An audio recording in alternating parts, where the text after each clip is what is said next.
Hello, everyone, and man, I seriously was trying to do this review on Saturday or even on Sunday, but the rain wouldn't allow me to do it, and I had a house guest who, well, I'm trying to keep all this secret, so yeah.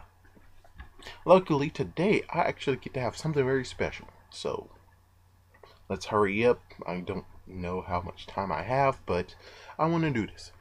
So, everyone, on Friday, I was a part of the biggest viewing, or biggest screening of this new movie, The Awakening. I mean, The Remaining. Oh my gosh. The Remaining, sorry. And I was trying to figure out how exactly should I explain this movie and review it. So, I'm going to cut it down to three parts. So, no one will be very, like, some people can get offended easily. So I'll put the quote unquote offending part at the end. So, anyways, we're just gonna start by saying that this movie is basically about the end of the world. And, well, my goodness. Yeah, that's all I gotta say on that one. My goodness. So, the second thing I need to tell you is just the fact of how it was filmed. It was filmed like it was Cloverfield mixed with Chronicles mixed with a bit of Alien, because technically Cloverfield, it used straight up camera throughout the whole entire movie. Yeah, there was no other cameras that they used. I don't think so. It's been so long, I can't really remember. But Chronicle is exactly what Chronicle was, except it had even more cameras than Chronicle, because they had the cinematic cameras that they were filming with. They used a girl's cell phone, they used a camera, they used another camera, and they also had the main camera of one of the main four friends. So yeah, with that said, oh yeah, and as for the alien part, it's just the fact of when you see a few people getting impaled in the chest, it definitely looks like Alien. It can remind you of how Alien did it in the movie. The fact of him walking, or they were being secret and quiet, and then all of a sudden his tail. Yeah, that's exactly. It exactly reminds me of that. I was trying to figure out what it really reminded me of, and that so was it. Alright, yeah, the other thing is for you Christians out there. I'm a Christian as well. Yeah, now we're getting to the kind of offending part. So, if you're out there and you love horror film movies, but the sad part is that you can't watch them because there's just too much sex in them. There's just too much sex. You don't want to see any girl. Yeah, most likely you don't want to see any girl or any guy being totally naked and doing the act of sex before marriage and stuff like that. Well, never fear. This movie right here actually is the first Christian horror film that you can ever see. Yeah, this one actually is very good. Sorry guys, 1 minute. Yeah, I mean it's very good. It really has no sex whatsoever. I don't think there's not even any language at all. No language problems. All it is just yeah. Let's see. Is one last thing to say, which it comes in and out. I kind of forgot what I was gonna say now, but oh yes, how to watch this movie. So to watch this movie, by the end of the movie, you're going to be way shaken up. So I would just advise you, if you can't handle taking the end of the world stuff, or you can't take horror period, I say definitely don't watch this movie. As for the rest of you, you can watch this movie, enjoy it. Well, I wouldn't even say enjoy it. And after that, I say rent This Is the End, because This Is the End apparently is also about the apocalypse. So, and plus what's even nicer is just the fact that unlike the remaining, you actually can see that people can be redeemed, you know? Yeah, you can actually see people getting redeemed. Like, for instance, Seth Rogen, he was redeemed for a good deed and he got raptured. As for James Franco, if you love James Franco, definitely don't go see This Is the End, but this was just something to help you cope with what happened with the remaining. Also, if you love Spy Kids, if you love Alexa, I think that's how to say her name, and she was the girl. She was one of the main characters in Spy Kids. She played as one of the main characters. She was, I think, was Judy. Was it? I think so. If not, then sorry. But still, yeah, she dies in the movie. It's technically this is not a happy ending. This is not Left Behind. Left Behind did leave a decent ending where you could actually continue watching. And this one, no, there is no freaking good ending. This ending is just something to shake you up, man. It really is. And what else I was gonna say? Oh yeah, and Left Behind basically they continued with they continued with the franchise, quote unquote, with sequels after sequels after sequels. This one, they can do a sequel if they wish, but all the main characters, all the four main characters that was there, including the added one that I kind of thought, oh, the guy that's all alone. Could this actually be the girl he's supposed to have been paired up with this whole time? But yeah, oh, okay, maybe it was five friends. Yeah, five group of friends, and there's a sixth person. Yeah. But anyways, this is not a real happy ending. I mean, if you really want a horror film with a happy ending, which mostly all horror films don't go with a happy ending, right? Yeah, like for instance, Drag Me to Hell. I haven't seen that movie. I would not like to see that movie at all, but yeah, it doesn't end very pretty at all. It technically ends the way I would say, screw it. That sucks. That sucks, man. Alright, now it's time for the real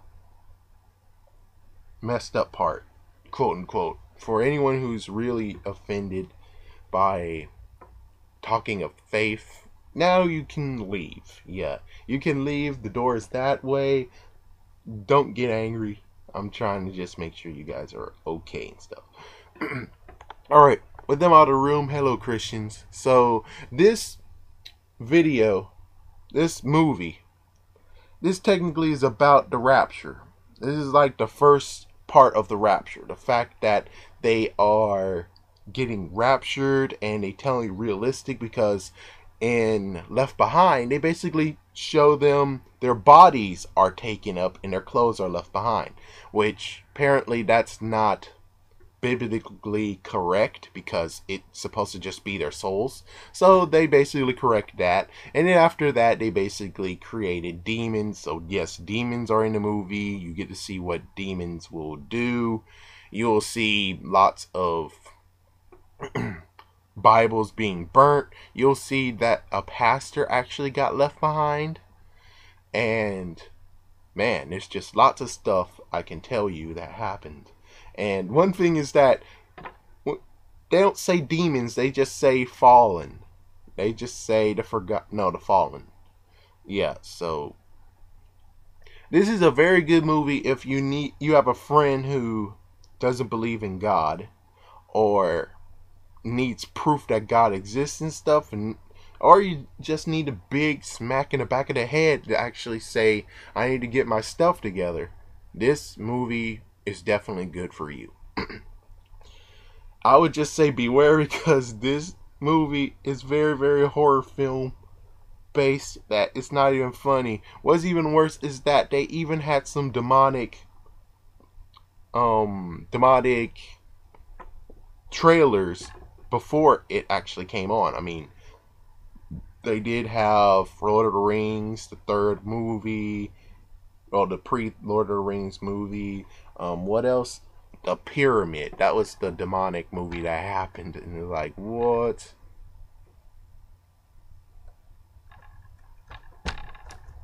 Sorry. Oh, man. I'll just end it with what I feel, and then you can just make the decision on your own if you want to see it or not. But one thing I do have to say is this: is that if you do want to have more Christian films or faith-based films, you definitely need to get all your church members to go see it. Excuse me. If you do that, then there could be more. Maybe it could be about the apocalypse. Maybe it could be like something else. But I'm just saying, the more people come, the more chances that Sony might actually want to continue. So for me, I didn't know what I was getting into, and I didn't even look in the trailers. I didn't do crap. All I knew is just my church allowed all of us to see the movie. They bought out a theater, and well, from then there, it was like, oh, holy crap, this is messed up. What's worse is just, I would say, maybe, quote unquote, my fear, or one thing I worry about, is came true. Just to see happens is that, well, personally, what I don't like is just the fact that if the apocalypse happens and I was getting very, very close to doing what I wanted to do, which is just what I've been dreaming about to do. Yeah, that's what I really don't like. That's what I really dread that's coming. But in this movie, you basically get to see what happens if the person's just getting married. They just got married, and then all of a sudden, it's the end of the world. I think that's kind of like messed up. I would say bull crap. Yeah, but you can't say bull crap to God because he will so be angry. But still, I think you do have a right to be pissed off if the apocalypse happens when you're doing something very important. Like, for instance, if someone was giving the best speech of their life and then the end of the world, it's kind of like, oh, dang. Kind of like, yeah, that Simpson episode where it was Easter and then they came outside. Yeah, it's kind of funny. Yeah, but this movie is way too serious. And by the end of the movie, man, my injury that I got from a car accident, it flared so badly. And for anyone who's like, oh, injury, what? Basically, think about what happened in Tony Stark in Iron Man. That's exactly the same region that I got injured in because of the seatbelt. So yeah, every time I watch a horror film or see blood, it burns. So yeah, by the end of the film, I was holding on to it, hoping that it will stop burning, but ugh. Anyways, it's up to you if you want to watch it. I mean, it's not mandatory, but if you do want to see more faith-based horror films, this one's the first one of its kind. Go see it. And if you need to give someone some reason to convert and change their life around, this is a good movie to do it with. And I guess that's just basically it. So, thank you for listening. Thank you for watching. I put down below a trailer for it, so you can go see in the trailer yourself what I'm talking about. And yeah, man, it was very, very heavy. I wish this was on Saturday. Yeah, I wish I could put this up on Saturday, but rain basically permitted me not to do it. But I'm doing it now, and I'm just saying, thank you, God. Have mercy on us all. Have mercy on us. In Jesus' name I pray.